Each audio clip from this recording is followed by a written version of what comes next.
Welcome to Answers from the Universe and the Andronicus transmissions on Wolf Spirit Radio, Ever Beyond Radio, and Studio 9 Jam on YouTube. With your host, Jessica Ariel Morocco, featuring JP as the voice of Andronicus. Please visit www.readingsbyrael.com, that's A-R-A-E-L. We came from the future, by way of the past. I bought my ticket for the 15th century. We started moving through a hole in history.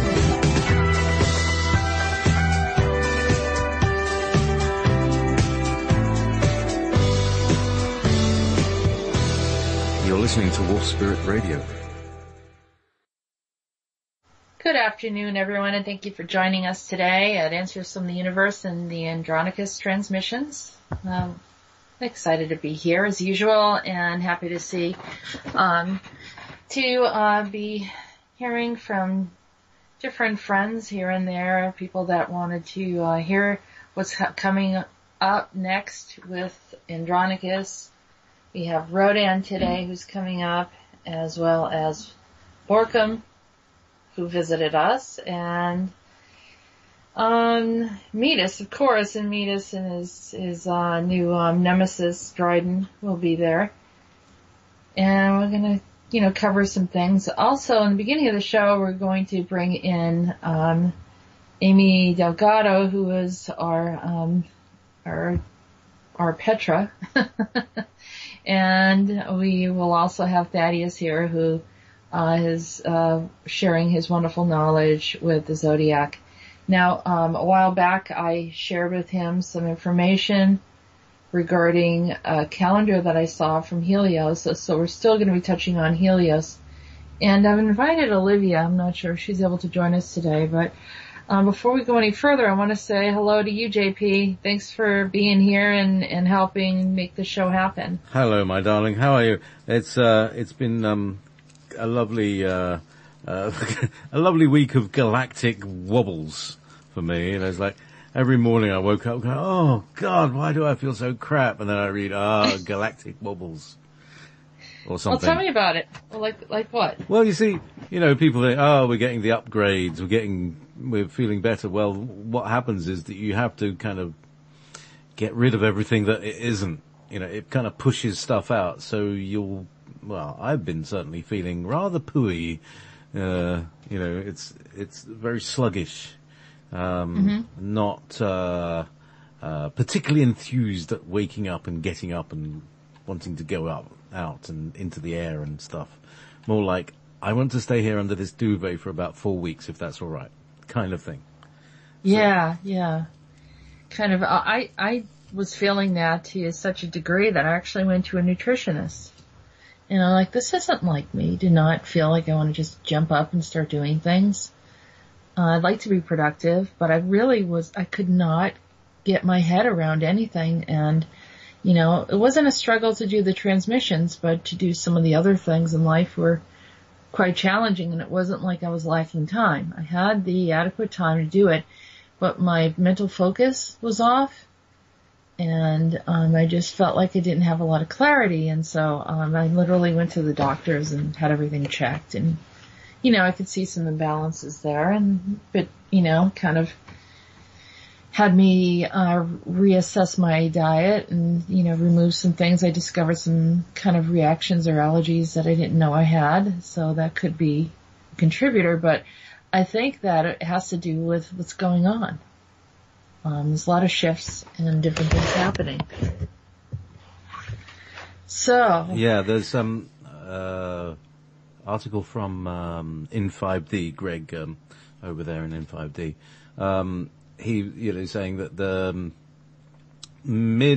early September there was a geomagnetic anomaly that centered over England.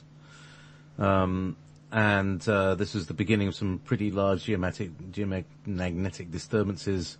September the 25th through October the 1st, we had a very long, sustained geomagnetic storm pattern. Now these storms are affecting and upgrading our physical bodies, and it's the iron in our bloodstream that is being swayed around by all this magnetic wish-wash. So I mean, basically, we won't be normally feeling these things because we don't normally have, the magnetic field of the earth has been pretty stable and reliable, but nowadays it's not. And I think this is one of the things, and that, magnetism and emotions are connected. So that, when you're being swept magnetically, it'll affect your emotions. And certainly we can see that a lot of people are being emotionally unstable these days. That's very true. And I've even been talking to Viking about it. And Viking has been talking about how, he's feeling that there were some, inconsistencies, sleep patterns, other things that he's heard about or actually experienced. And so, I know he's going to want to get into that more. We have the extended show next week. Well, I don't say extended show because it is a completely different show, but for me it's extended because I'm on both shows back to back. The Interstellar Council, which will take place next week in the second half. Not second half, but, after my show directly. And there'll be some interesting things coming up. I mean, I've been getting called to go here and there and kind of really dig into the earth and do some, I'm going to a native sweat lodge, to see, some of the people, the early, people here, the Wampanoags, and, also, spent some time with another, friend who is very gifted in making, dream catchers, and she's a beautiful native woman, and so I'm kind of really digging in and just kind of connecting to the earth, being called to do so. Maybe others will do that along with me in their own way, and just to kind of hold on to the planet while there's a little bit of a trembling and shaking up. Hearing information here and there about, martial law and some of the more severe things that are happening energetically. And of course, we have many contributors on the planet, and we have more than one council. We have the Council of 5, Council of 12, probably there's an Orion Council, Andromedan Council. Everyone's sort of in and out of our realities. And, of course, there's the intersecting timelines that we've talked about with Peter Berger, and there's just so many different things that have come up.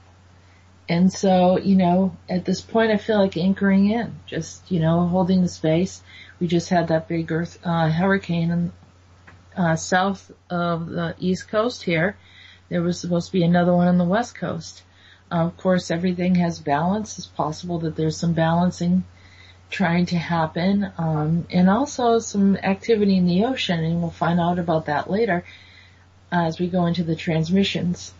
So, something that we just need to keep track of, and we can acknowledge what the wave of information that's coming through and how we manage it. And for me, it's always best to keep connected and dig into the earth and kind of connect to the mother, on the female energy of the earth, and also the father, the stellar part of our existence, and then just try to ride the wave. As I've talked to Viking about this because he knows about surfers, and I'm kind of on a coast as well, and there's surfers around here, and they need to something, they don't avoid the wave, they go through it. So, that's the part that we need to think about, is do we just jump in and go through the wave? And maybe, Viking can address that at a later time. Yeah. There's a story about the tsunami.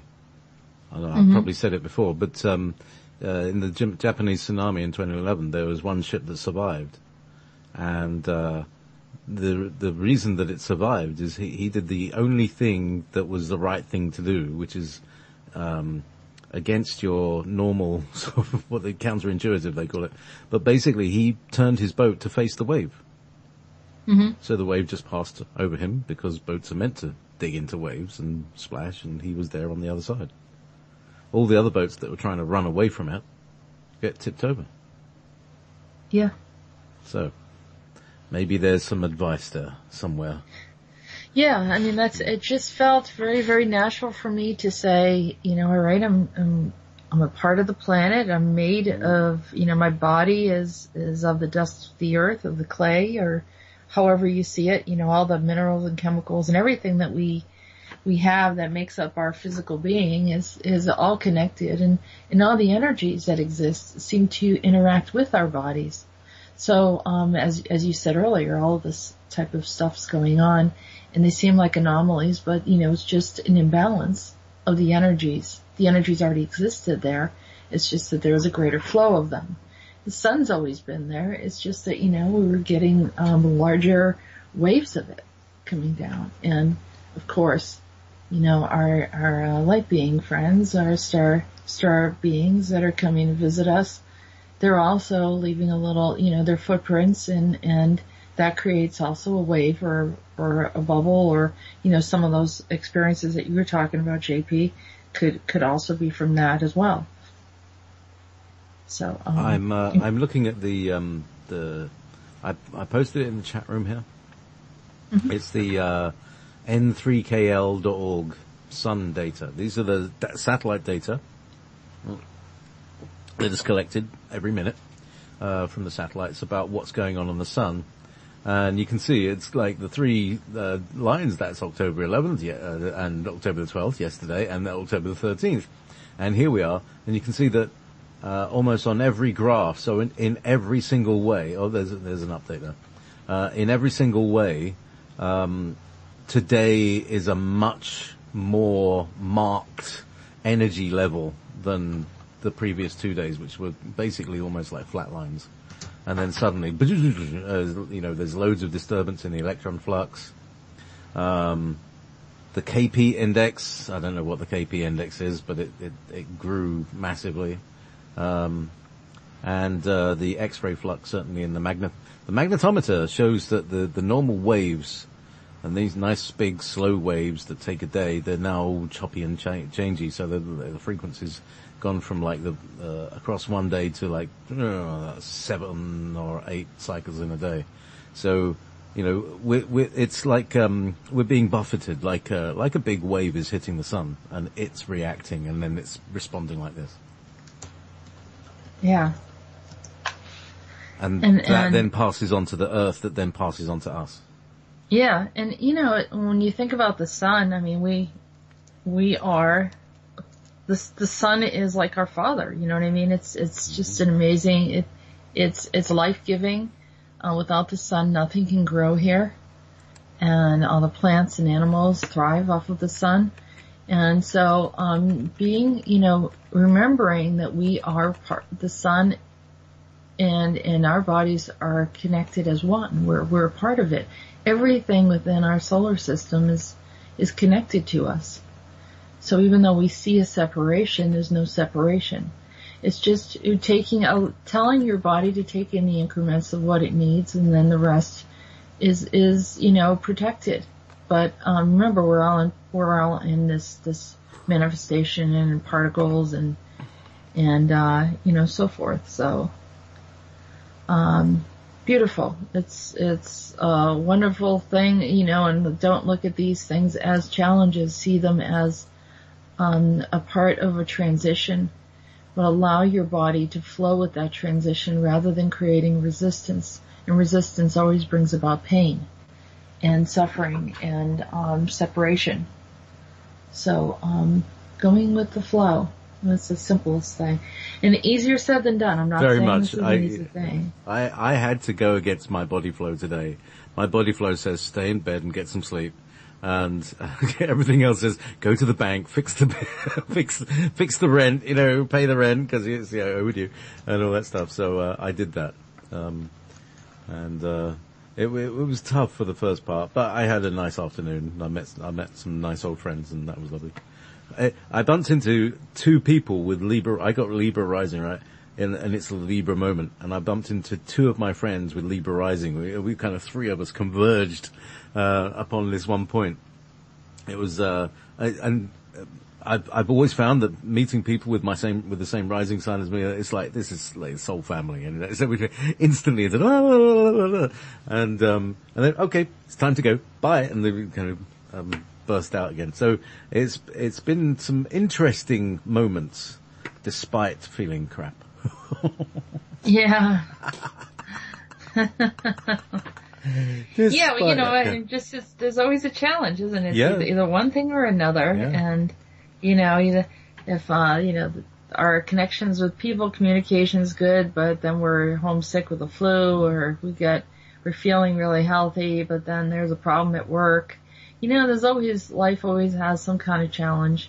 It's everything that's just helping us to be. When you talk about Libra, yeah, everything's in balance. We're just kind of like, if you're leaning a little to the right, lean a little to the left. Somewhere you gotta find that middle place.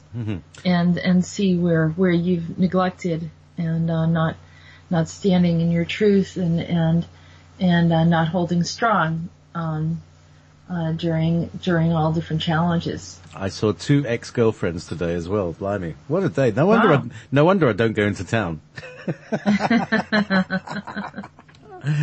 So yeah, and one smiled and the other one I avoided. But anyway, that's another thing. So yeah, Angelica in Germany is saying you're not alone feeling like that today. So yeah, I think it's it's magnetics. Check out that link I put in the chat room. Was that Nick without number said that? Or yeah, Nick without number is Angelica. Yeah. Oh, okay. All right. She's being literal, because it said you need a nick, she wants a nickname that didn't have a number. Yeah. So she started to nick without number. Anyway, there we go. It's lovely to see everybody there, and, osio, and hello, and guten tag, and, bonjour, and, buenos dias, and, welcome to, so, do I want to bring in Amy just now, or do we want to do some readings? Yeah, we can bring in Amy. Let's bring in Amy. We also, I believe I've got a response from Olivia. Would love to just, she will be with us when she's available. She's taking care of her beautiful children, and, she'll join us soon after. Okay, so, we're just, calling upon AmiDelgado. So, Petra. She's, yes. Hello. Welcome. You're live on the air. Hello, Amy. Hello. Hello. Hello. How was our in-house Petra? I'm great. I'm tired. I thought I should take a siesta, and then I decided I should join you and do my siesta later, another day. Yeah, I know the feeling. I could have done with one of those this afternoon myself, but I was out in town, avoiding ex-girlfriends. Anyway, meanwhile. Yes, I was going to ask. I don't dare ask, but how many ex-girlfriends might there be in town? Actually more than two. I wonder if you might want to get a disguise, and then you don't have to worry about them. I almost was in disguise today. I wore a hat. Jessica sent me this lovely Montauk baseball cap, and nobody ever notices me in a baseball cap because I wear generally a kind of leather cowboy hat type of hat. So that was my first disguise. It's like wearing a different hat with a big peak that says Montauk on the front of it. Brilliant. Oh, great. It looks good on you, JP, by the way. Thank you. Yeah. I feel like an American because I got my American sweatshirt from Sean and my American baseball cap. But you're an American time traveler. Indeed.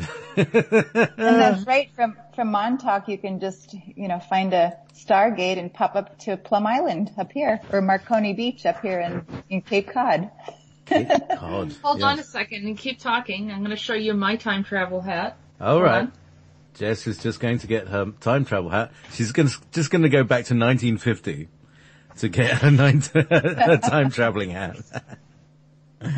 So hang on, she's just going to adjust the appropriate buttons and things. Well, this is the time of year for hats because now people are getting ready to celebrate Halloween, and all the hats are coming out, and it makes for a very simple costume. You know, there's a branch of English blokes that think that wearing a sparkly cowboy hat to a fancy dress party is called dressing up. It's very sad. I see it a lot here. Hey, there you go. Oh, very good. Very steampunk. Very good.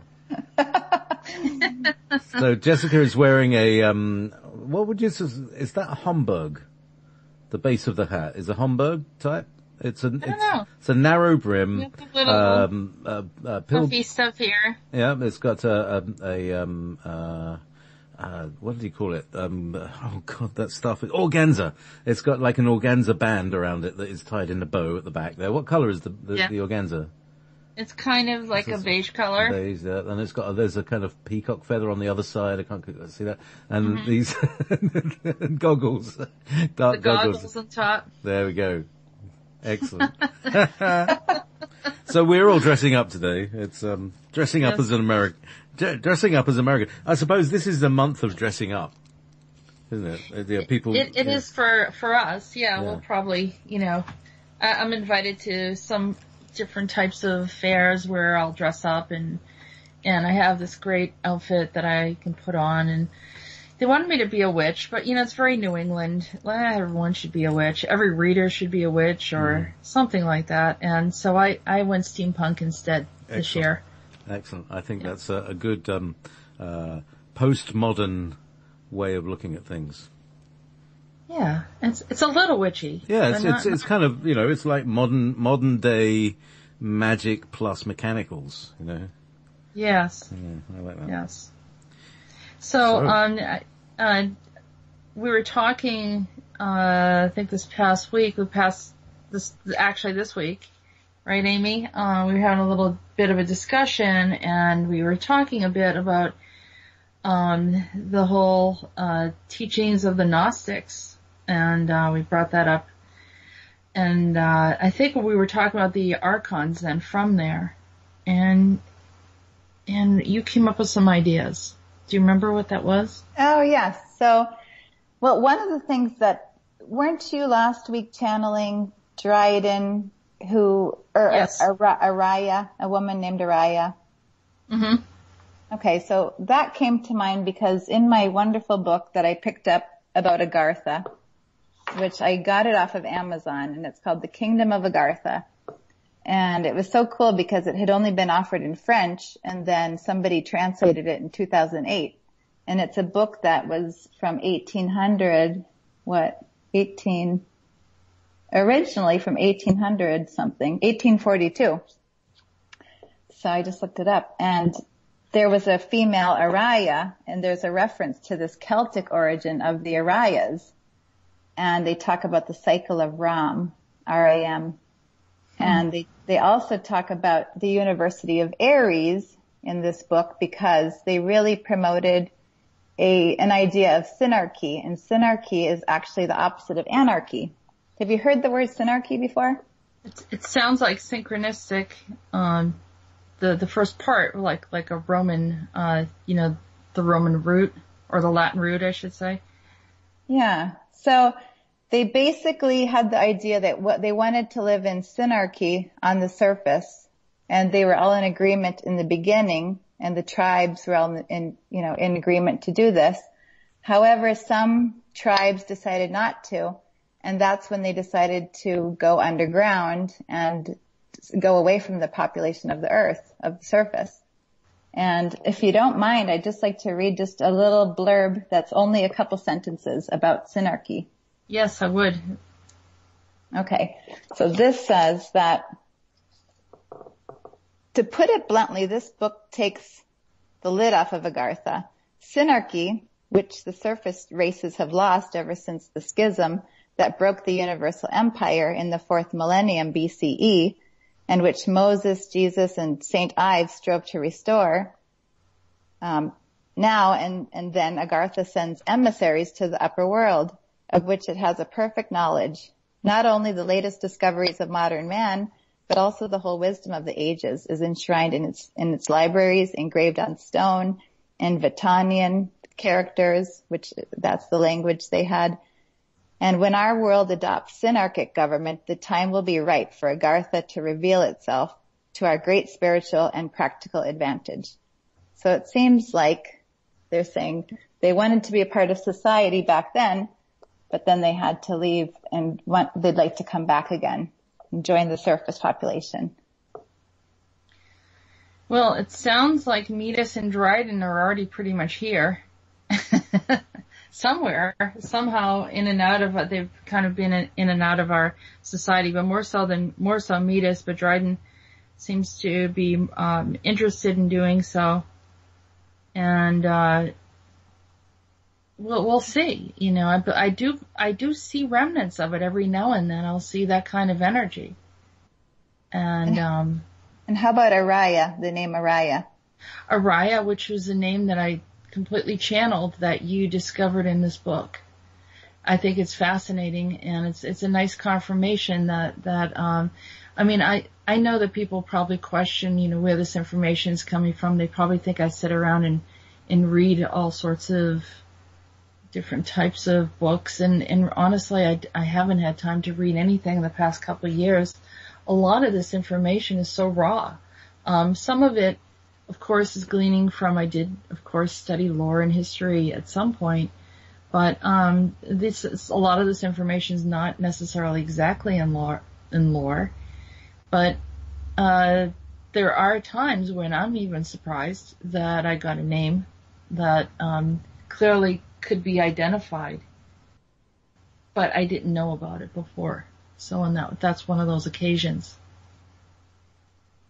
Very interesting. I like that when there's a connection to something very old that I'm reading that that has a connection to this show. So Amy. Yes. Please, could you tell me first of all, how many tribes there were at the beginning? I believe there were a dozen, but I have to go back and confirm that because I was thinking it had to do with the 12 tribes of Jerusalem. Yeah, that's a reflection. What I'm discovering is that there are stories that we read in what we think is the Bible, which we think is the history, but a lot of the stories actually happened in different planets. How about that? Consider that the Garden of Eden was not on Earth. Right. They say it was in Terra, isn't it? Something like that.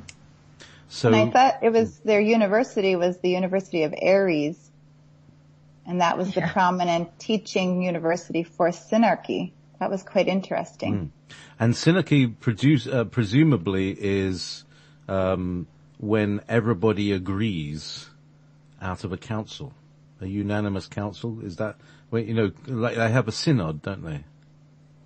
Well, also you may forego, a beneficial vote for your family to basically be of cooperation and community. So you might vote one way in order to get the best outcome for the whole community as a whole, or the whole state, or, like the bigger area, even though maybe your family would be less comfortable with that vote, right? So it's more for the good of mankind and the humanity, which is a lovely concept, which reminds us of the Ubuntu movement. Exactly. As it just passed through my brain, you said it. Why don't you share that with everyone, what that means? Go ahead, Amy. Well, the way I understand the Ubuntu movement is, it's open access for everyone to, when you have something like, knowledge of free energy or knowledge of something, you submit it to the public domain. The way Tesla worked when he put out all the, hundreds of patents that he developed during his days here. He, published entire books on patents just to put it in the public domain so people could learn from them. So that's kind of the nature of Ubuntu, right? Where everybody's benefiting from this common, wonderful breakthrough. Yeah, and that also applies to literally computer systems, which are called Ubuntu, and monetary, well, sort of, what's the word? Social systems. This is Michael Tellinger's trying to put that across. And his system is based on what he interprets as the original Anunnaki principles, which were not dominant. They were very beneficial. Mm-hmm. Yeah, they had systems in place. I think the tensions and the problems came in through conflicts. Yeah. But most societies are harmonious amongst each other, and from what I've gathered and researched, with the exception of, it always looks like there's conflicts, and there's always that kind of remnant of sibling rivalry or a bit of competition, but that's usually at a later time in the history of a society. You find the early part of the society, it's much more agrarian and loving. They're just much more like synergistic and complementary, as opposed to competitive, cutthroat, and all these other things where someone's competing in such a way that they're creating greater disruptions. I tell you, the difference between one and the other is a simple thing. One of them is based on fear of lack. The old system, the empire system, is based on a fear of lack, an actual control of lack, creation of lack. Whereas the other is based on the creation and sustaining of abundance. Mm-hmm. That means that there's plenty for everybody, so nobody has to worry. Imagine, for instance, everybody sitting here listening to this or listening to the YouTube. Just imagine what your life would be if you didn't have to worry about whether you'd have enough money to pay the rent, or whether you'd have enough money to pay food, or if you couldn't feed your children, or you had enough money for medicine. What if that wasn't a worry anymore? I know people say that this would create like a socialist system and everybody would be lazy. But no, you still have to contribute. You still have to do your thing. But it's your thing. It's not what other people make you do. It's what you love doing. This is the difference, basically. There's no shortage of love, and there's no shortage of food or fuel or whatever. Imagine a world without any shortages. That's what I'm saying. How would that feel? It would be very nice, wouldn't it? It would be very liberating. Yeah, I think just imagine what you'd do with all that thinking time that you'd previously spent worrying about stuff. You could take a siesta. Yeah. You could rest when you needed to, and you wouldn't lay staring at the ceiling in the darkened room for 3 hours thinking you're going to get a siesta. Sorry. Too much coffee at lunchtime.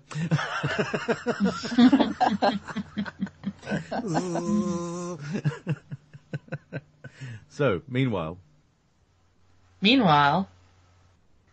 I think I'm looking for, what is this?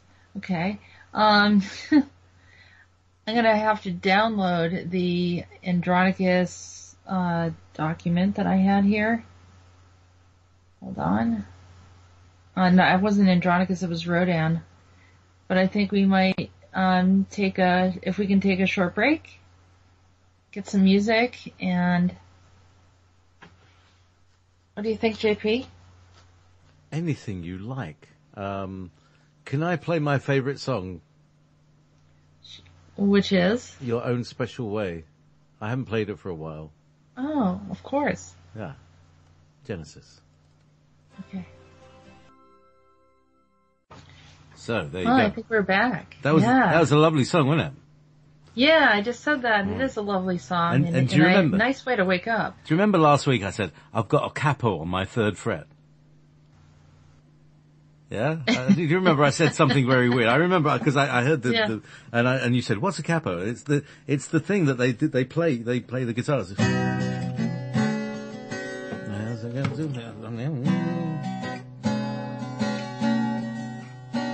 there's again.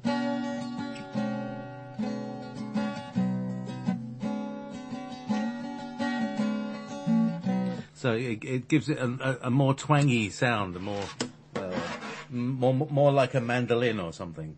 Because it makes the neck shorter. It makes like a different instrument. So anyway, that's what.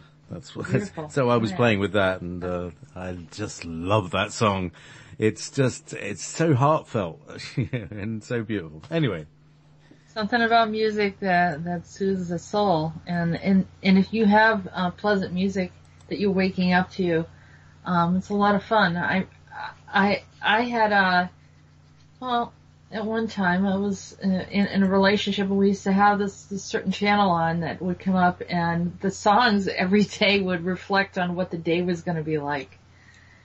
And there was a song that came on, "This House is Haunted," and there was another song that came on about everything's falling apart, and we would laugh about it. It was kind of fun, and we'd kind of get into that, and so music kind of sets the mood of the day, and kind of helps you to reflect and clear your mind and makes you feel nurtured and loved, and I think that's nice. So thanks for sharing that, JP. You're welcome. And this is something that here's a little secret.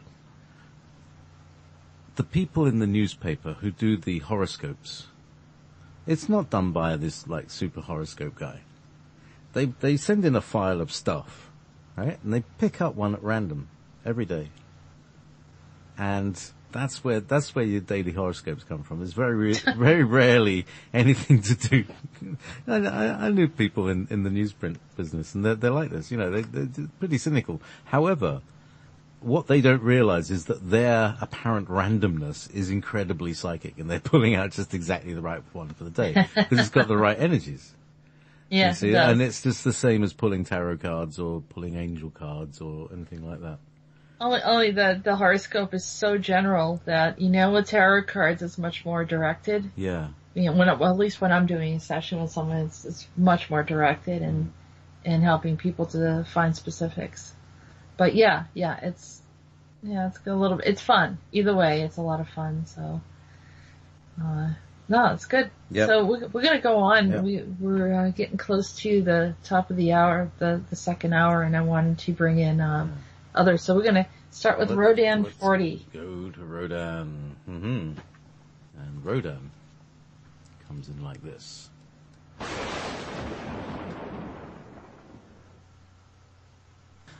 I am here on your planet now, observing what exists. The fire is tempered and smoking hot. Rhodan turns and speaks to a guide. Yeah. What manner of animal is this?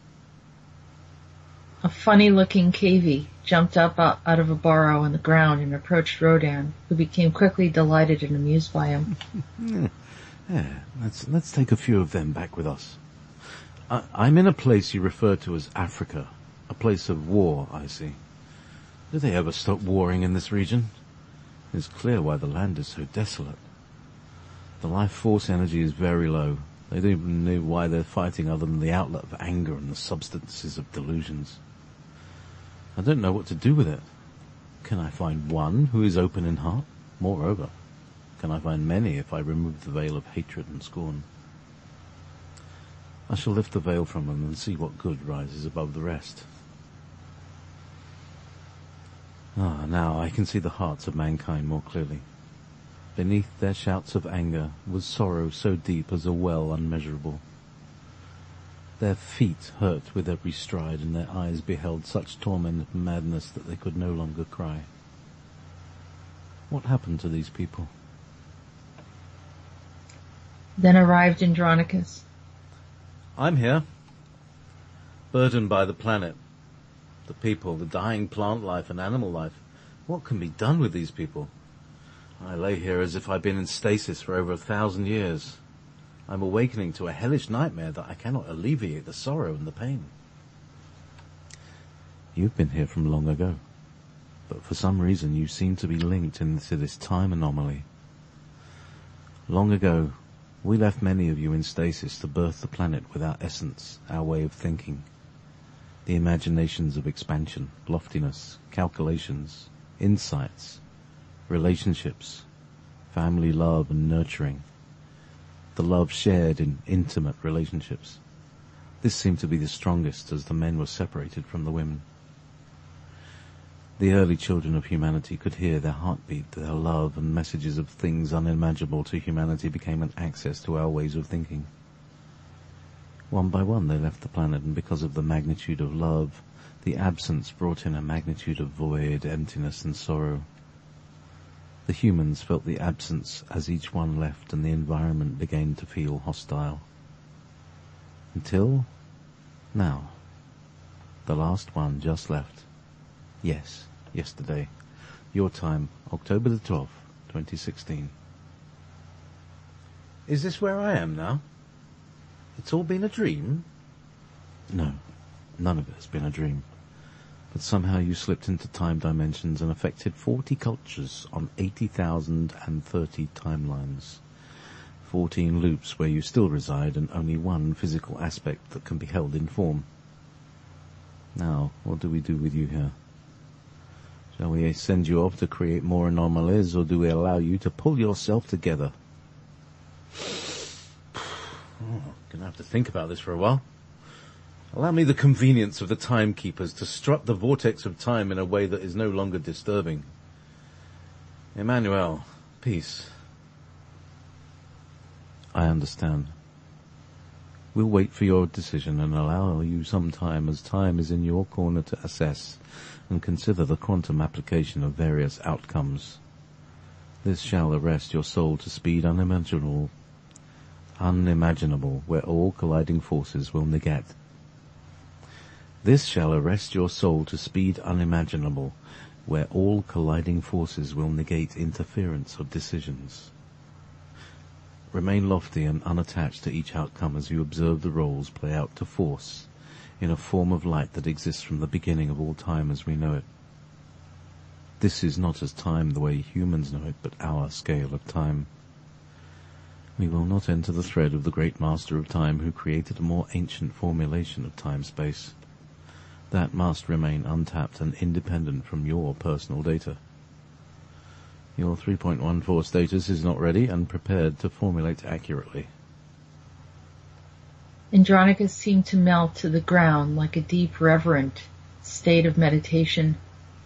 Numbers circled about him in a swirl of calculations of time-space, quadrants of squares in seamless calculations, with each intricate solution without end. Thus, time unlimited, yet seeming to have a limit, as a loop, was set to close the points off, thus appearing as an end, but merely time loop. The calculations, in truth, continued beyond. But we in our finite thinking could not see the infinite, so we await to find the point of looping. Andronicus continued to vibrate at each speed that he then vanished. A white smoke lifted from a cloud, an explosion into time-space. His molecules expanded and he became infinite like the sun. Nothing was negated. The sin and the debauchery was carefully preserved with the love and overflowing benevolence. He approached his shadow side of contrast as if he became two separate beings face to face, as if a mirror image was him or he was the mirror. What he discovered were all many aspects of experiences, all roles of who he was, how he dressed, his male and female contrasting sides, his strange expressions, clothing, personalities, all lifting and creating a singularity into one, and then releasing into many.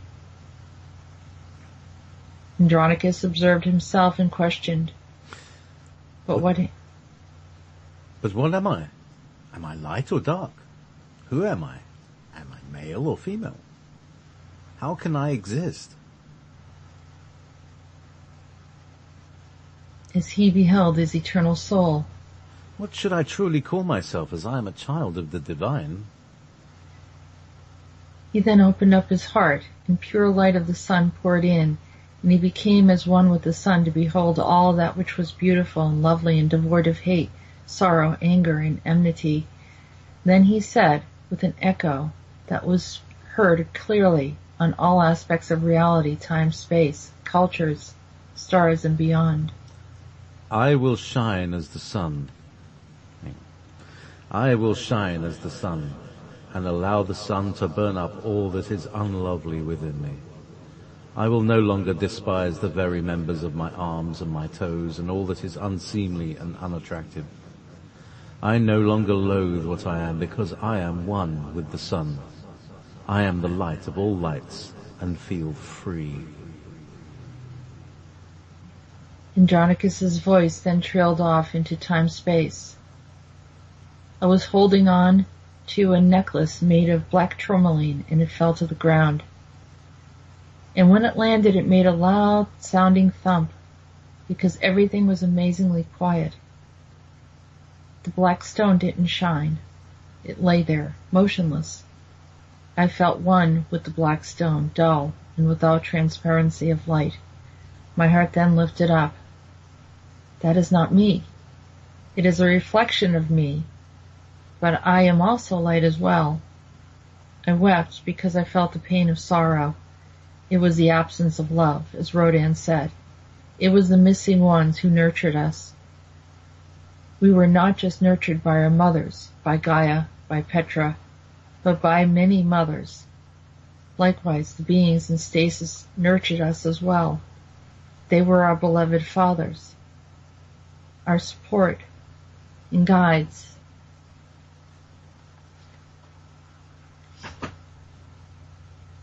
Of truth and love. But we needed both. I am a reflection of them, as we all are a reflection of them. We are souls searching within as they were and are. And then I let go of all. And I looked up at Rhodan. Tell me more, Rhodan. Is Andronicus gone forever? That was so magnificent, and it appeared as if he became the particles of life. No, he will be back when he discovers his answers and makes his decisions. It will be good for all to allow him to exist and be as he chooses to be. I will hold the space while he is gone. Can you tell me more about the other stasis beings? The one you called Aaron just left. He felt rejected and tried to take on the role of someone else, one of his brothers. You were correct in exposing him, but it created an injury. He was coming in as a false Christ. I didn't know what else to do. It helped him in many ways that caused him to search within himself and remember who he is. Unfortunately, he seems to gravitate towards his shadow side. I find it difficult to see him at times. He is always in darkness. In time, you will be required to assist him back to his proper place. But for now, we must do some healing on this continent of Africa. Also, there is another who called himself Solarius, a child of the sun. He is now gone as well. You realize we all call ourselves children of the sun. I see that. You are all children of the sun. That's very beautiful. It's like saying we're all the children of God. Yes. Was that another who was in stasis? Yes. And he was the one who fell in love with the beautiful-hearted human female while he was asleep.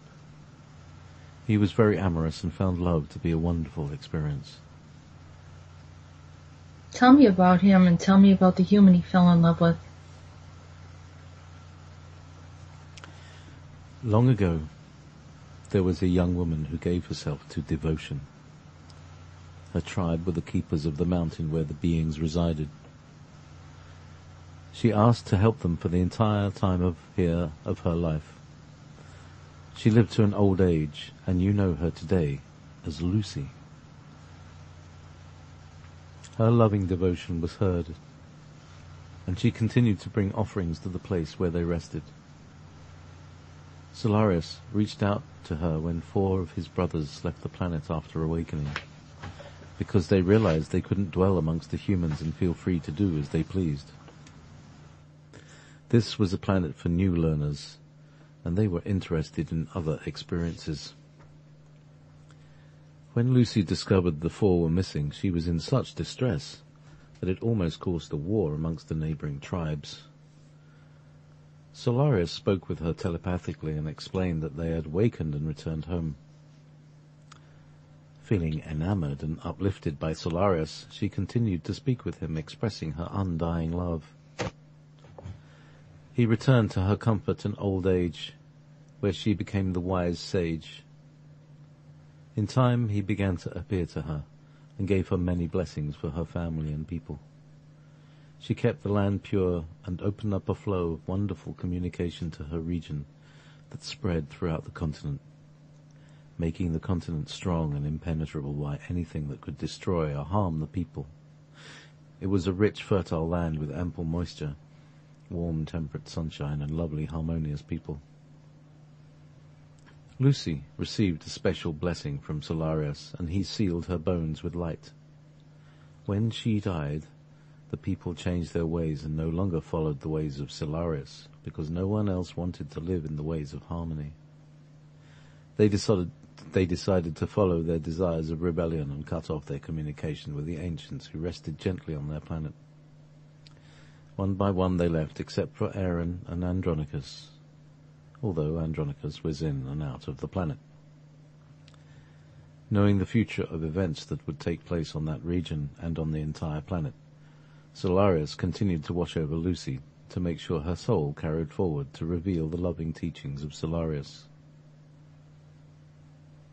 Are these the bones that the anthropologist referred to as Lucy? Yes. He made sure her name was the same as her present incarnation today. You already know who she is. I do. She's a sweet, loving soul who only wishes well for all humanity. She's my friend, and I adore her. What was her real name during that time? She was called by her family a 2-syllable name, Ta-Sa, but Solarius called her 3-fragment spices, mélange-toi. This reminds me of the spice melange of Dune. That is where they derived the thought. The men who stayed on your planet need the spices, herbs, particularly the spices, to survive. The monochromatic gold was only one that your people have discovered that they use to exist. I've said enough for now. The gate of Africa is now closed and sealed. I will not allow anyone else to leave it open again. It is too dangerous for all of us. Ulysses was sent to reveal this to you. Thank you for being obedient and helping. The woman you were to help was not Lucy, but a counterfeit. They will soon discover what is about to happen with her. Fortunately, she can no longer harm anyone. They were hoping she was the original Lucy. The true Lucy is safe and was never lost in the first place. Suma, you have not merged both aspects of yourself as Ishtar and Suma. That will come soon, and your life will be easier. Stay the course, and all will be well for everyone. Rhodan. Yeah. Wow. Why am I in tears? Oh my gosh. Well, it was because... You were choked up as well. I was choked I've up. never heard you choked up. Oh, no. sweetheart. It was the realization of the feeling of our parents being here.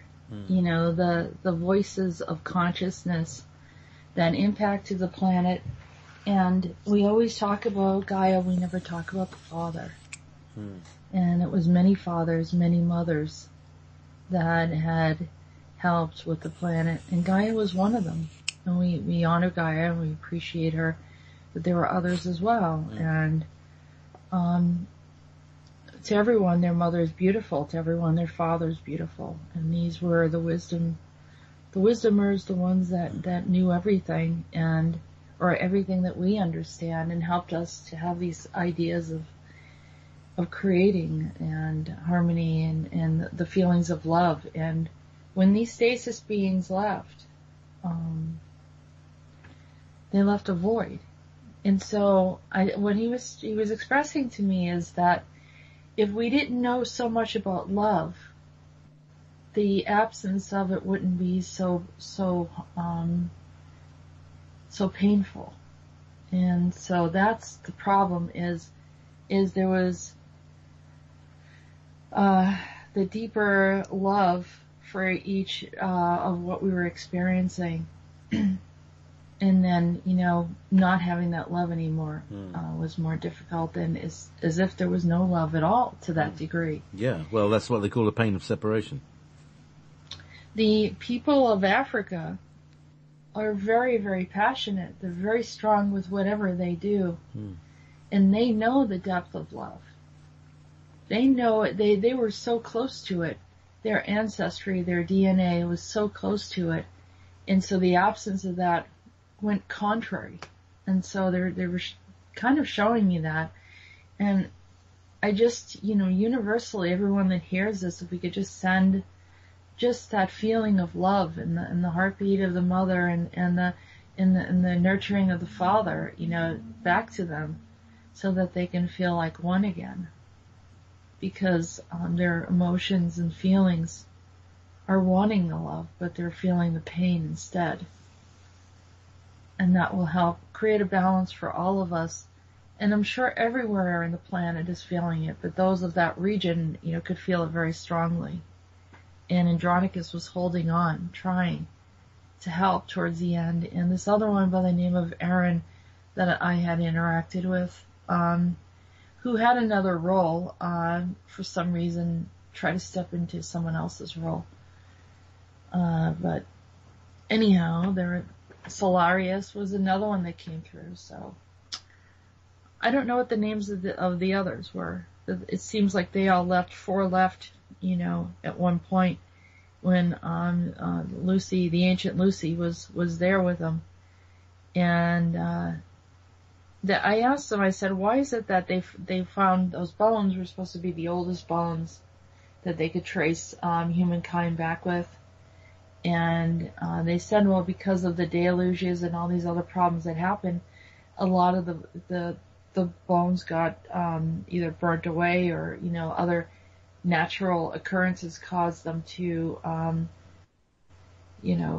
recycle, or just kind of turn to dust or whatever. But because of Solarius's energy, that one was able to sustain time. I think one of the things is that most of the ancient civilizations are now, well, you see, here we are. If you look at the civilizations of today, most of them are like about within 50 feet of sea level or something like that. And the sea level has risen in at least 10,000 years, 200 feet. That means that in Atlantean times, there was a lot less water and a lot more, civilization was on the coastline again, but it just gets covered up. That's why we never find bones of old civilization. They're actually all underwater. Yeah, yep. And underwater too, they kind of have blended in with what's going on underneath there. Those the algae and the bacterias and everything just sort of turning all into sand. And yum yum yum yum yum yum yum. Yeah. Little over the years. Yeah. So what we find now, where we are now is in the mountains. We're now in the hills, and again in 1,000 years' time, they'll be in the hills again. But don't forget the Earth expands, so probably the sea level rises and falls. But most of the seawater that we have comes from Maldek, from space. Really? Yeah. Well, comets. People say comets. Yeah. Oh, it's a dirty snowball, without saying where does the snow come from, and where does the dirt come from. And they're pieces of Maldek. The asteroid belt is full of them, and the Kuiper belt is full of them. Apparently solar systems don't generally have asteroid belts only when there's been a war. And there's been a destruction. We've gone into the story of the destruction of Maldek Another time, maybe I might do another. I'm going to be hopefully giving some lectures in town, in my hometown here, to about the ancient history of Earth. I'm building up to it. Should be quite interesting. It is. I mean, like I'm learning things as I go and channeling things, but it's all very, very interesting. The information that comes up and sort of ties things together. I wasn't inquiring about the story about Lucy because, there's a lot of things that they just archaeologically find and then they, attribute it to, just named it after my grandmother or, whatever, my mother or whatever. Yeah. And, so they have, attribute different names. Some of them they actually find the name and interpret the language, like King Tut, and they figured out who he was. But this was an interesting story, but it had to do with opening up this ancient gateway in Africa. And, apparently it was... another thing that I saw was that these beings were stepping in and out of this gateway, and it was creating this kind of vortex of energy of them coming, kind of stepping in and visiting and then leaving again. Mm. The ripples in space-time. Probably. Yeah, and probably others that were slipping in and out of those doors as well. So Rhodan thought it was necessary to close it. Yep. And I'll take a look and see what was going on there. Are we ready to move on? And thank you, Rhodan, for closing it, because, if he could just sort CERN out, that would be great. Mm-hmm. I know. I'm sure he's got his own agenda, and he's doing things in his own time, and everything's right. You're doing it right. So yeah. I got a few urgent things for you to deal with, sir. So Metis or Borkum? Borkum.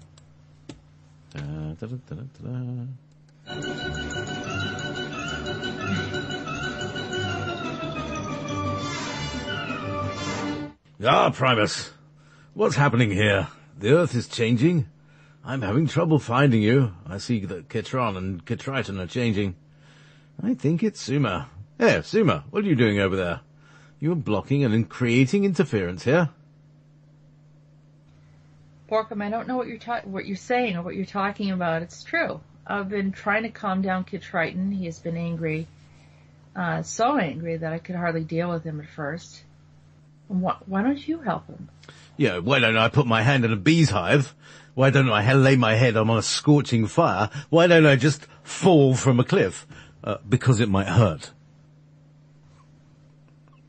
Then why did you give me this task? I have some injuries by him. Oh, I never thought about that. What?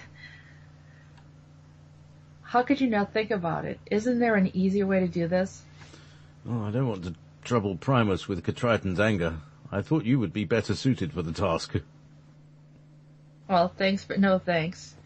He is more than 20 people can handle. I've never spoken to anyone who's more difficult than he is. I tried everything I could think of to be nice to him, and none of it worked. What made you think you could make him happy by being nice to him? It's like the injured animal that lashes out because he's in pain. Did you try to locate the source of pain? Honestly, I cannot be around him at any length without feeling like he's pushing me over the edge. Can you explain to me, please, what the problem is? Very well. Ketriton, what are you doing? I'm breaking a bridge that was in my way in the depths. Who put this there? That is old Atlantis. No one put a bridge there. The water changed, and there you have it. It is now below. I know where old Atlantis is. This is a new bridge. Who constructed this new bridge? What's Suma doing there? I told her to stay home. Ha ha ha! You told her to stay home. Why? Is she your prisoner? She doesn't listen to me. She's stubborn. I should be able to tell her what to do, so instead of I made things difficult for her to roam. I'd like to know where she is at times. At all times. It's time to let her go, Ketriton. I have an adventure for you. Why worry about her? Let her do her womanly things. Come on now. I must chain her first. You're breaking the rules. No more etheric change. Here, Suma, take the key and free yourself. We'll be on our way. The depths are on autopilot. Let's go. We're going to Venus now. There's a rebel faction that needs to be controlled. You know them very well. So that's where they went. I will bring them down with one glance. Goodbye, Suma. This will keep him distracted for a while. A few of his menacing enemies are there, and he's the best one to manage them. Sorry for the inconvenience. He's very archaic in his thinking regarding males and females.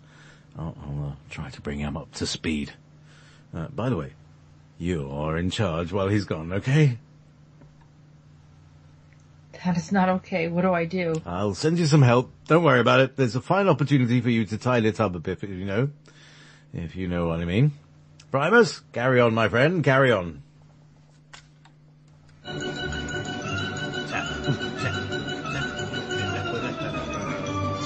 I was getting an adrenaline rush.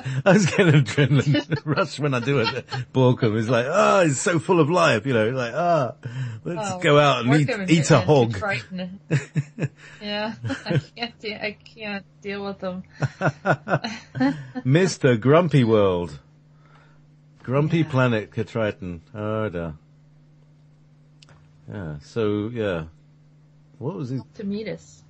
Yeah, okay. Oh, you want to ask? Well, I don't know. You want to ask what was going on there? I'm sorry? You had a question. You had a question about the... Well, the Borkum... I just loved his sarcastic response to you. Why don't I put my hand in a beehive? Why don't I lay my head upon a scorching fire? Why don't I just fall for a cliff? Brilliant. That's what he said to me. Brilliant. I know. You couldn't make this shit up, could you? I mean, this... No, trust me. That's the way they talk to me. And honest to God, Triton's like he's from ancient Greece. He is so old-fashioned. It's just like crazy. Oh, no. Yeah, I'm trying to imagine somebody very old and grumpy and old-fashioned and just woken up. He looks young, but he's very like women have their role, and this is you stay at home, obey me, Yeah. And I've had some conversations with him like, just leave me alone. I don't need this. Let me go and do what I have to do. Yeah, I don't know. He's very old world. The other he's one of your you're one of his past wives, aren't you? It's either that or I feel like his daughter. I don't know which one it is. It's very like you need to know your place. This is what you're supposed to do. You have can't to remember obey what your me. place is. Yeah. All right. It's just placed energy somewhere. Yeah, something there. Yeah. So it's like having a husband or father. I don't know right now. It's getting like that, isn't it? Anyway, before we lose too much, we better get on with Metis. There we go.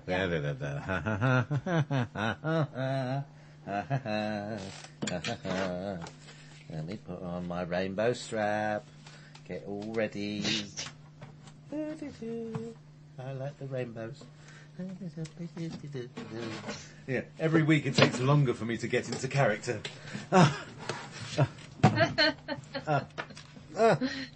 Darling. Yeah.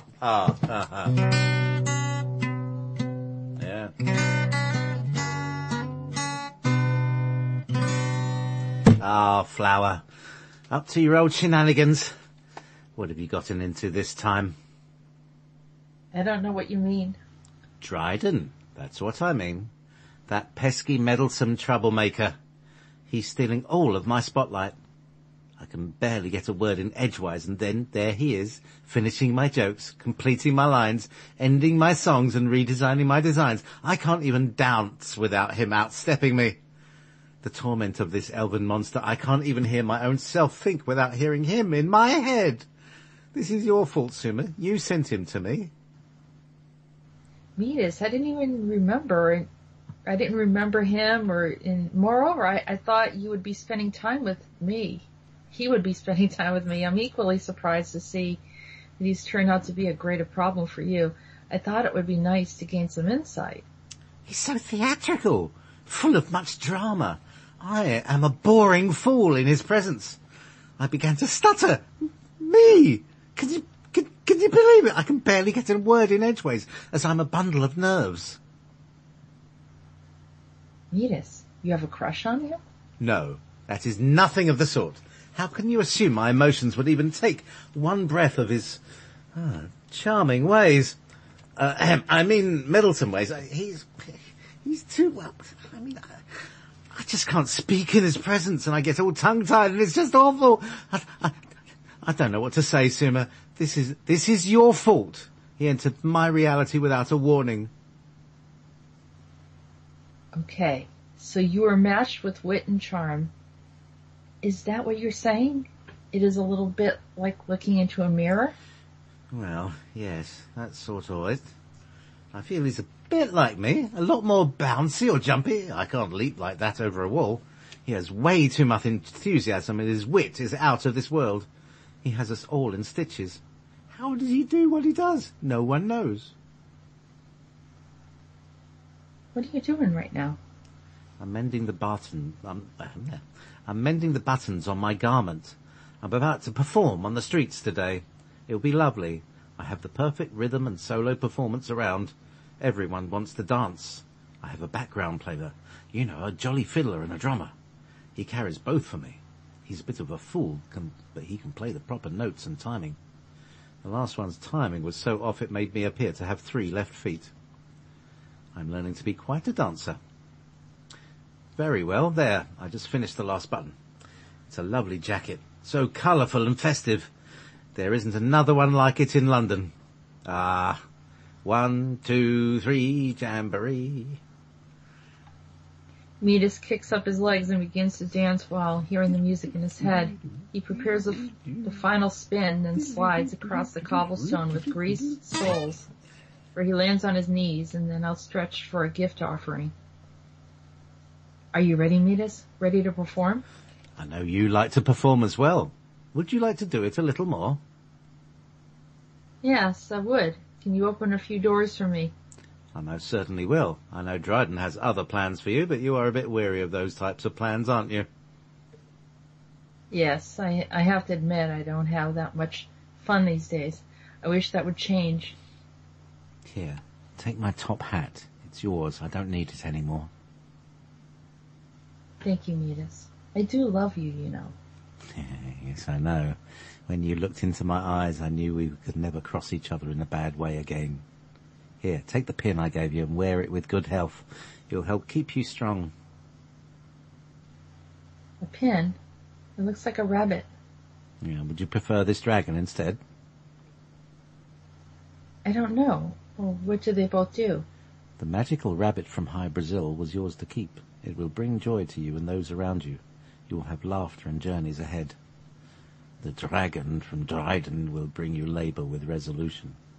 I know you like to help, but he is not ready to release you from his troubles yet. From your troubles yet. He said you must earn your way. Earn your way, I said to him. When you have earned your way through it all you do is play amongst the flowers and jump from dimension to dimension. I told him to stop intruding upon my space and let me be. Furthermore, why trouble the poor flower? She has little to gain by this. You're adding more sorrows upon her. She didn't know or remember you. Why be angry? She didn't remember you. Yeah, you speak too much and you have been nothing but a bad influence. I will turn you back into a serpent if you don't stop what you're doing.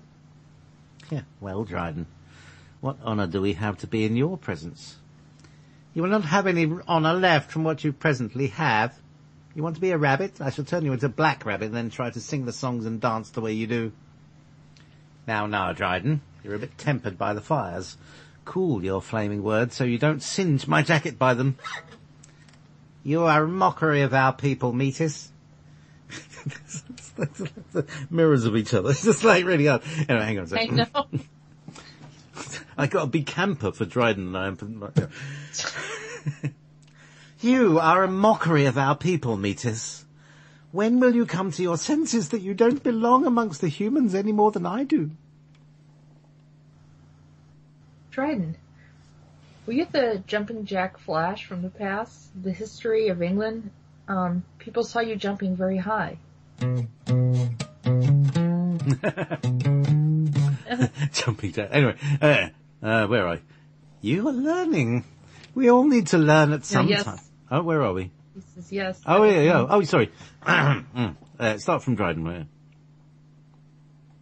Jess? Dryden, were you the jumping jack Flash from the past? The history of England, and during the history of England, people saw you jump very high? Yes, that was me. Do you find that appealing, my lovely? I do. Can I ask why you're giving me the dragon? I have asked why my life has been so laborious and difficult. You are learning. We all need to learn at some time. You are learning from each one of us, and in time you will also learn from Metis. As hard as it is for me to say that, I can hardly imagine what you will learn aside from tomfoolery. He does lift the heart and cheer the soul. Many people like Metis, despite his subtle mischief. Do you want to see mischief? I can show you much of my own antics. Look, I can move the street to make a crack appear and watch how everybody misses and slightly trips. Well, this is the obvious reason why you both should not be playing with humans. Someone could get hurt.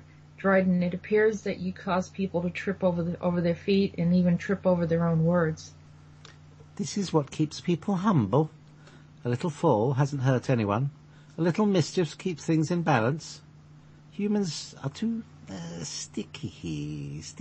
They don't bend or stretch, a lot of them. They have the agility of turtle. The smart ones get out of their comfort zone and learn to stretch, move, bend, jump, run. The body is a vehicle that is capable of many things. I like to show humans how far the body can be stretched and brought to a balance. I am off to another adventure. One of Metis's future venues that I have sabotaged. In a good way, of course. I heard that, Dryden.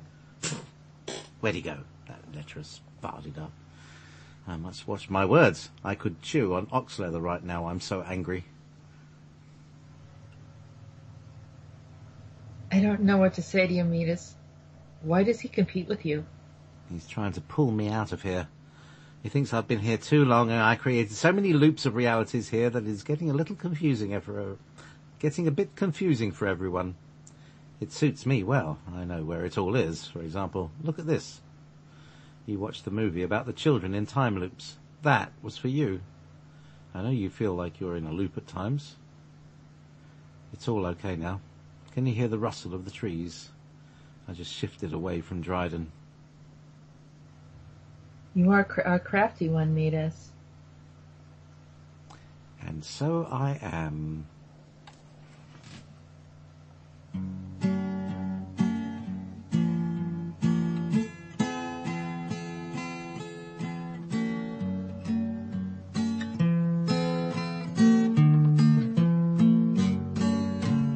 You'll never find me alone. You'll never keep me from my home. I'm free to live in London, and I never want to be in Rome. Keep me far from the pesky gnomes. I'm weary of their controlling tones. I'll jump and dance and sing and prance. Forever free may I roam. La-li-da, la-li-da. You are not my master, and I won't be treated as a lowly bastard. La-la, la-la, keep me from the troublesome ways where they tell me I must work and not play. I understand the ethic. I must work and be the best at it, but I don't want anyone to take my happiness away. So be gone if you want only work and no more play. La-la-la. That's the only way I'll stay.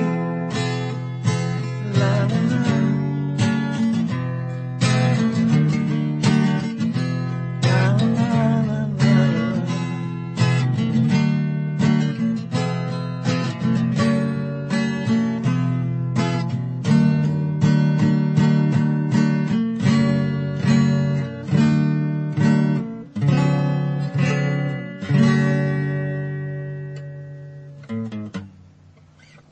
Thank you very much.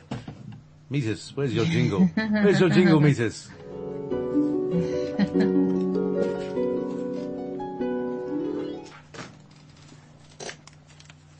Ah, dear old London town.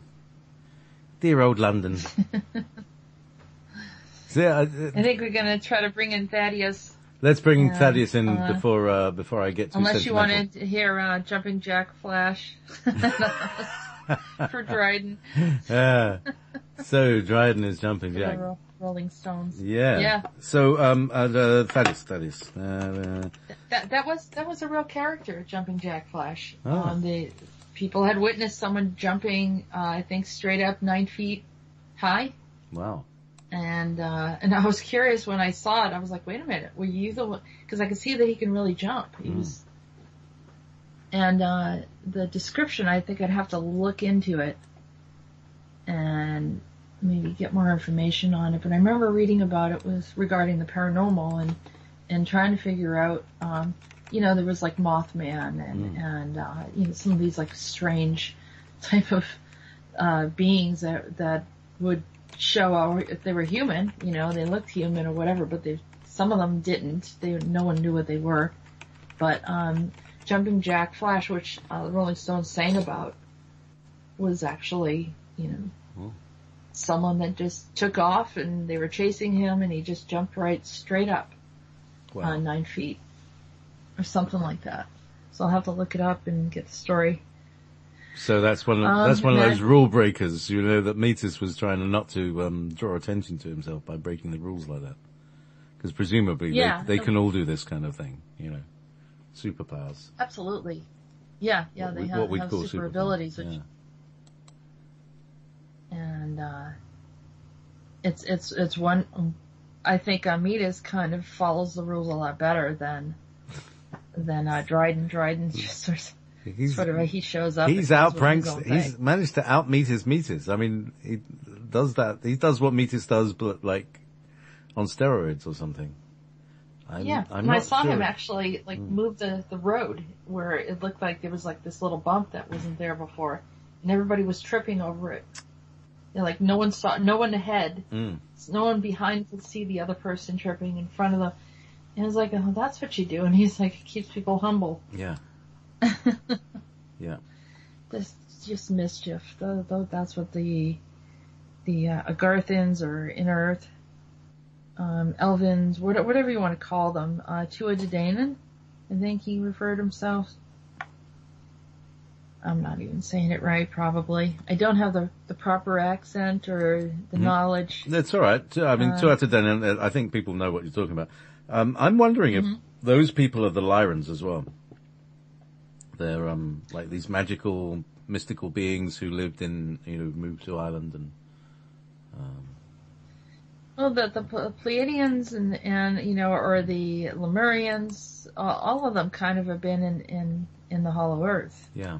And so maybe there's a little bit of a tangling of cultures. Definitely.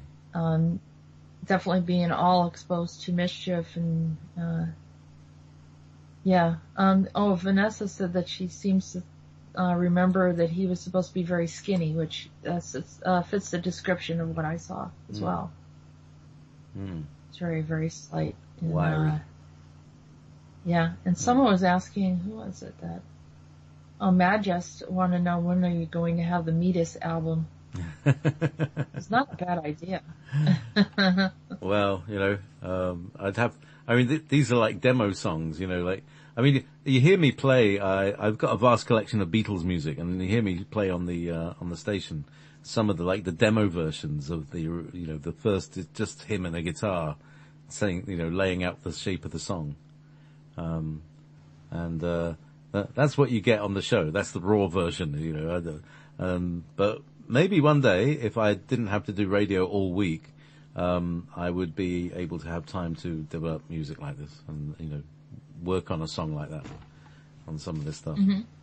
But I literally don't have the time. I'd love to, or it would be cool if anybody was interested in, picking up a tune, you don't have to do all of them, just, you find one that you like and then, work on it, do some MIDI it up or, make up a backing track. Maybe I'll sing it even.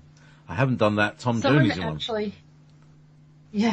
Someone actually sent in some music, Yeah. Mita's song, and redid it for us, and we can't find it now. If they still have it, I forget who it was that created it. It was beautiful. I'd love to put it on the Clandronicus website there with all of the other information that's come through. And it'd be nice to have a collection of, people have done artwork and other things, but the song was really great, and I'd love to play it again. So please resubmit that if anyone knows who that is. Yeah, it was number 20. I found it on my computer, but I found the name of the file, but it had 0 bytes, and I was like, oh, it's empty, But anyway. Do you remember what the name of the file was? It had meters 20 on it. Meters 20 on it. Okay. Something meters 20 MP3. Yeah, flesh out the songs. It's not that hard. Keep sending the call. Yeah. That is strange. How are we doing with, Well, Thaddeus is trying to join us. Thaddeus. Let me just reset the call. If you give me a second, let me just put on the thingy music. Well, it doesn't look like we're, so Thaddeus is just giving me his cell number, so we'll bring him on the cell phone. Okay. So do you want to introduce, Thaddeus in any certain terms? Sure. Thaddeus, contacted me. He's, anyone that listens to the show, I encourage people, if you want to come on and you have something interesting to share, please do. I think that would be fantastic. And Thaddeus contacted me and has been working with astrology for many years and also teaches it. And he had some insights related to the particular transmission that I did with someone by the name of Helios. And he saw, he started looking at different aspects of it. I started researching it a bit too. I was curious because just because the information comes through doesn't mean I know everything about it. And I find that the listeners sometimes contact me and will say, well, wow, that reminds me of this, and have something really brilliant, to contribute, just like Amy did earlier. And so that was really amazing. And so Thaddeus, are you here? Yes. Awesome. So I was just kind of giving a little bit of background information about how you contacted me and had some information to share, and we talked about it, and then you did more research too, and I don't know how, we have about 15 minutes. I wanted to have you on for longer, but maybe that's okay. We can, if it's okay, we'll keep bringing you on until we kind of get through this whole thing. Sure, absolutely. Okay, so looking at the mosaic picture with the rocks through that takes us to biblicalarchaeology.org. The article is Jewish Worship, Pagan Symbols, Zodiac Mosaics in Ancient Synagogues, and where this particular synagogue was or is in Hamath, Tiberias. That's the name of the actual synagogue, and it was flooded, but it was preserved actually by the earthquake that destroyed it. So all the plaster came down, and then the rocks came down on top of that, and then that's what kept it in such good shape. So this particular one has the wall going through it, and that's what they recognize. Now, last week I said, why in the heck would they do that? But it turns out that that's what the archaeologist thinks. By the way, this particular gentleman that wrote the article, Walter Zanger, he seems to be not liking astrology all that much. So he's kind of biased against astrology and against symbolism and images and things like that. So he does write, and this is connected, he does write about another mosaic nearby in Beth Alpha. And this particular one, he talks about how they messed up the astronomy and they put Cancer, the crab, in early spring. So to me, this means this is the age of Cancer. Now, obviously, that was a long, long, long time ago. But maybe that's what they're pointing to, because when you go back to the Hamath Tiberius image with the wall through the rocks through the zodiac, if you look on the left-hand side of that picture, you'll see that those rocks go through the sidereal sign of Cancer. So I thought that was a possible connection there. So in relation, and that was about. Go ahead. Go ahead. Oh, I just wanted to end that with. So we're looking at probably 8,000 to 10,000 years ago. 8,000 to 10,000 years ago, there was this calendar, and this is a calendar that, if you follow the thread for Helios, this calendar comes up as one of the images related to Helios. And when I looked at the calendar, and it looked like there was the stones going right across. So you're saying the stones is from the building collapsing? Was it from an earthquake? Or? Well, the archaeologists are saying that they built a wall on top of that mosaic sometime during its history. Okay. So those rocks are not from the earthquake happening, but maybe they put the wall there symbolically, because here's why. Going further into the article, he talks about the evidence indicates that we are in the presence of a mystical Hellenistic Byzantine Jewish tradition, a tradition that Talmudic Judaism either ignored or suppressed,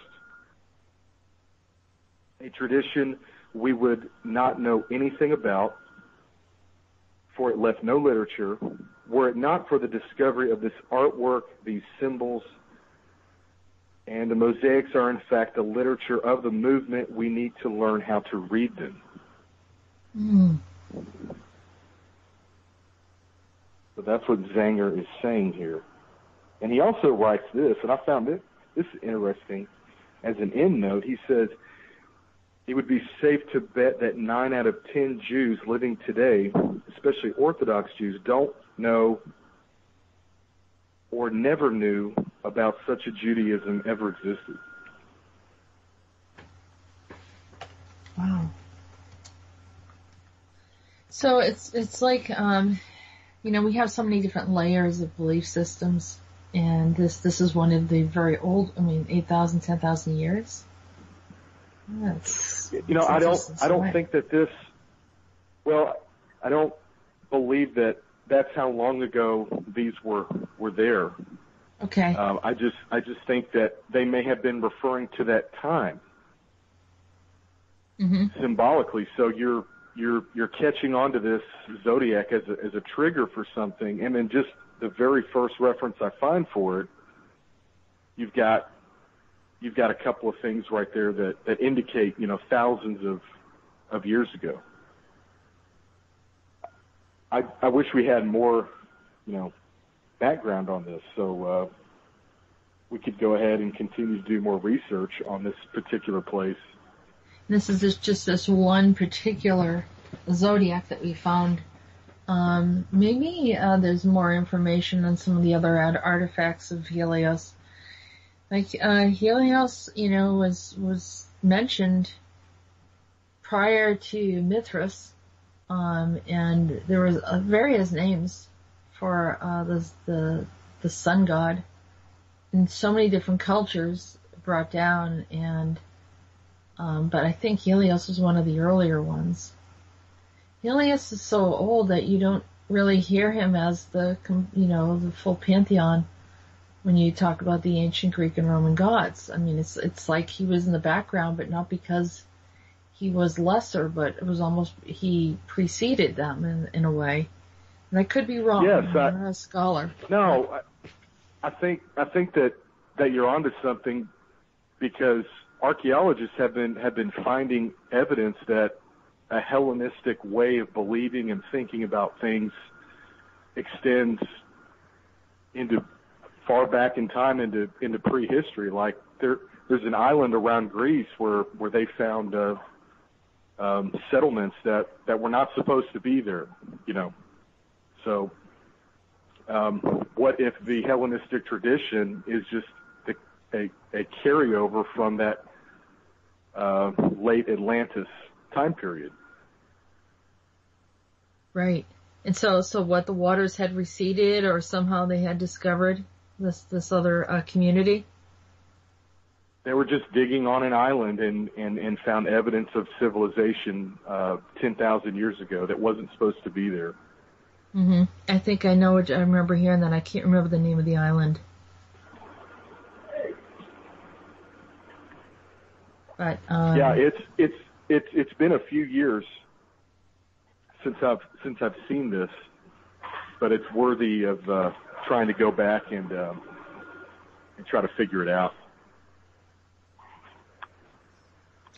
Well, that's any other insights. People are talking about what's going on. As far as, JP was mentioning earlier that he wasn't quite feeling himself in the past, I don't know, has it been a week, JP, that you didn't quite feel yourself and feel like yourself, and you wanted to, maybe, Thaddeus, you have some insights on what could possibly be happening right now. Yeah, aside from the solar flares. I've been feeling the exact same way. A lot of people are going through that.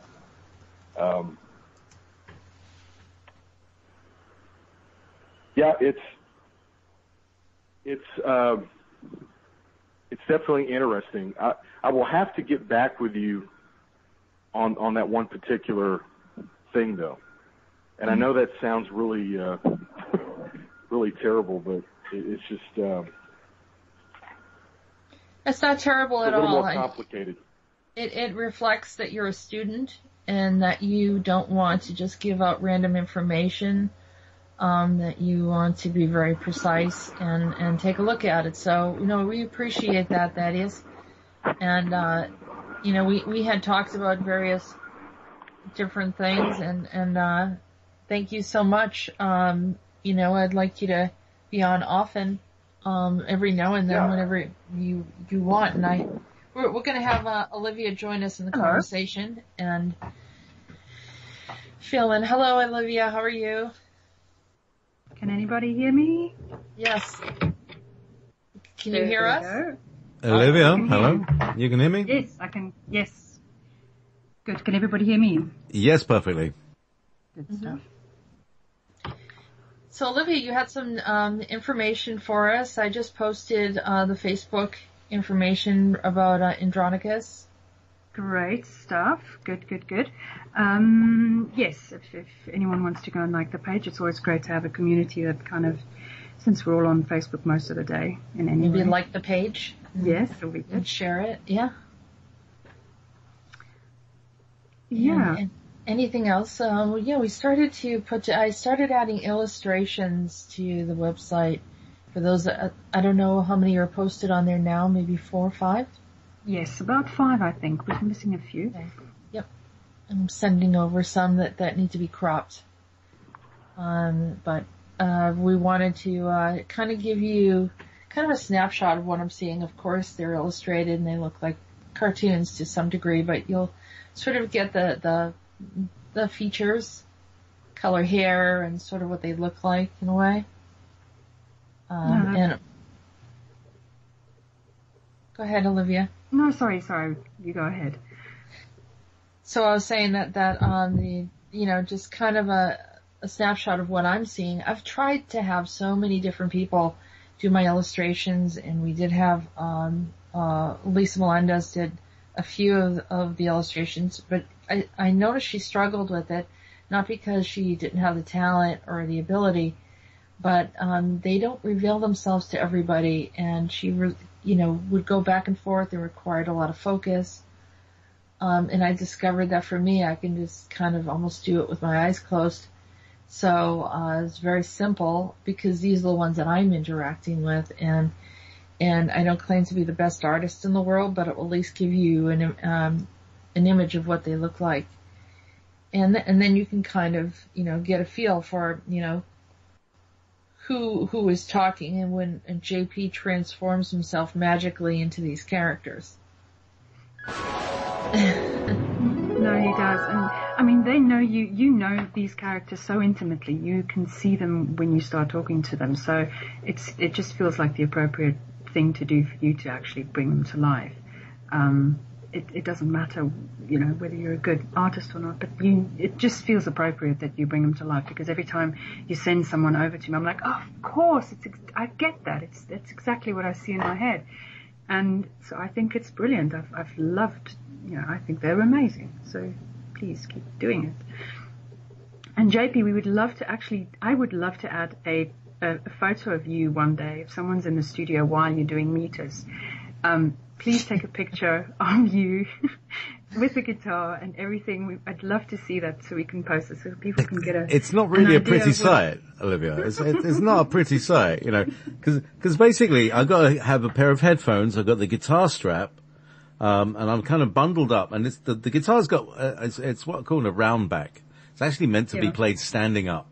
And so if you sit it on your knee like a regular guitar, it doesn't sit there. It just kind of scoots forward and slips around. And it's a very strange thing. Anyway, but it's more like a lute. I like to play it because it gives me the feel of like what Metis might be playing. Like that. Like a 15th century lute, which has a very rounded back. Yeah. But I'm sure we would all love to see it. So yeah, if anyone's ever in the studio while you're doing it, please take a picture for us. We would just love to. I have a friend who was she's a quick artist. She's done some sketches of me. I think I'll see if I can find one that she's done that's got a sketch of me playing the guitar. That might be a good. I've seen that picture. It's really, really cool. And the other thing is too, though, JP, it'd be nice to have like just a video of you singing one of Metis' songs. Yeah, right. Sure, if it's possible. Absolutely. You call that singing? But you have to put on your button covered jacket or something, or whatever you're doing, or my time traveler hat that I was wearing earlier. Or my blue dressing gown. Yes, or your blue dressing gown. Whatever fits your fancy. Go ahead, Thaddeus. JP. Well, I just wanted to say that as JP was asking me the very specific question, two unwelcome guests walked into this very quiet room, and they just could care less that I was on the phone. So I had to cover the mic with my thumb, walk outside, go to a different room. Now I'm in the different room. So go ahead, my friend. I'm here. So, okay. So what, major planetary stuff, the Saturn-Neptune square, which is still in effect and ongoing. So that's mutable sign people. What does that mean? Okay. So you're Gemini, Virgo, Sagittarius, Pisces. Saturn-Neptune it's a tearing down and rebuilding of a reality, or maybe realizing that last reality wasn't quite cutting it and what's wrong about it. But it can also mean people just kind of wallowing around in not feeling great about how things are. Neptune is very similar to Jupiter. It's a somewhat of a lighter, happier influence. It doesn't seem to want to cause harm to anything, but it can. It's like the cosmic ocean, and Saturn is basically saying, I want to keep that ocean out, and I just like my own little world, or I want to encapsulate that ocean. That's Poseidon. That's Triton right there. There's the ocean. There's Neptune coming up on us, right, JP? Neptunes. Yeah. So, it's interesting to look at both quality, as spoken of by, Thaddeus in the astrological world, and the world that we were introduced to as this is life on Neptune. It's very interesting that there's these parallels, you see, between the physical and the metaphorical. The moodiness of the watery energy. Thaddeus, did we cut you off in your thought? Please finish your thought. Yeah, that's just one that kind of came to mind. I did go into some of the Cobra stuff, but I don't know if we've got time for that. That's maybe another we time. can talk about that later. Yeah, another time maybe. Yeah, And, another time. But he's got a different spin on things, and it's not wrong. I'd like to personally interview him one day about his astrology knowledge. So, but I thought that it was kind of cool that you showed that to me. But I had to listen to it like 10 times before I could figure out what he was saying. I know. There's a lot of pieces of information, and it went very fast. But not everything that Cobra talks about is something that I work with or I'm interested in, or some things are very interesting. And then sometimes recently I've been seeing a lot of parallels with what I've been saying, he's been saying. So I just thought it was interesting. But sometimes we all do that when we're in this other space and we're trying to bring in information. We discover that we're saying some of the same things. On a fun note, let's see. Alwishy said in the chat room, some people on YouTube are mentioning that the current energies that are making us feel tired, etc., have to do with twin flames reuniting. I'm not sure I feel the same about twin flames as some out there. My perspective is that our bodies are going through a balancing of energies of our own masculine, feminine energies. Thank you for sharing that. That's interesting. I agree that the twin flame thing is a bit of a psyop. I think I've made my point clear about what it's really about, but I thoroughly agree. It is about our parts all coming together. It's like what was happening to Andronicus is symbolic and metaphorical of what's going on for us. We're seeing all of our parts. We're being reflected. We're seeing our dark side and our light side being reflected. You have that delight to come, apparently, and we burst into 1,000 pieces and then come together as one. That seems to be the sort of process.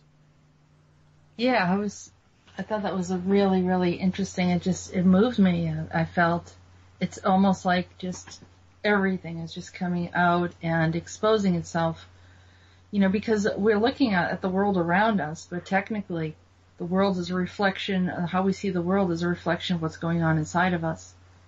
And so always be cognizant of that when you're going through things, bring yourself back in, be more introspective and seeing, what's going on with me and why am I reflecting or manifesting this experience around us? What is this movie that I'm creating in my experience?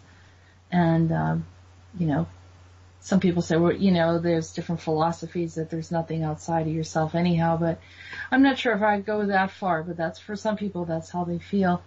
But I do feel that there's a collective consciousness, and so we're all intertangling with all our different ideas, and here we are. We have JP, we have Thaddeus, we have Olivia, we had Amy here today, and it's just a wonderful collection of people and all different thoughts, and everyone's contributing some other piece that makes it interesting. Just on a lighter note, JP, regarding your guitar, they said that if you were only wearing, who's a Craig UK 007, which is an interesting name. He's always saying rude things about me. Yes, is it inappropriate or appropriate? He thought you should be wearing Crocs and nothing else with your guitar covering up your nether regions. Yes. So. What a wonderful scene that would be. I would only inflict that upon my worst enemy. Okay. strategic arms limitation treaties prevent certain regions from being exposed. So. Well, Vanessa said that that's guitars are handy like that. So I thought I'd leave it in a light note. I mean, we go in and out. It's emotional. We go through all different things and insightful too. Thaddeus, thank you. It was wonderful. Anytime you want to share information and just to kind of keep us on track now, we're looking at still we in the mindset that some kind of connection relating to the spring with Helios, or are we still digging into that and trying to unearth possible meanings? April. Something's happening in April. Listen, we got to go, guys. Yeah. Thank you very much, everybody. Thank you, Jessica. Goodbye, everybody. Goodbye. Thank you. Thank you, See Olivia. you next week. Good night. Good night. Thank you, Olivia.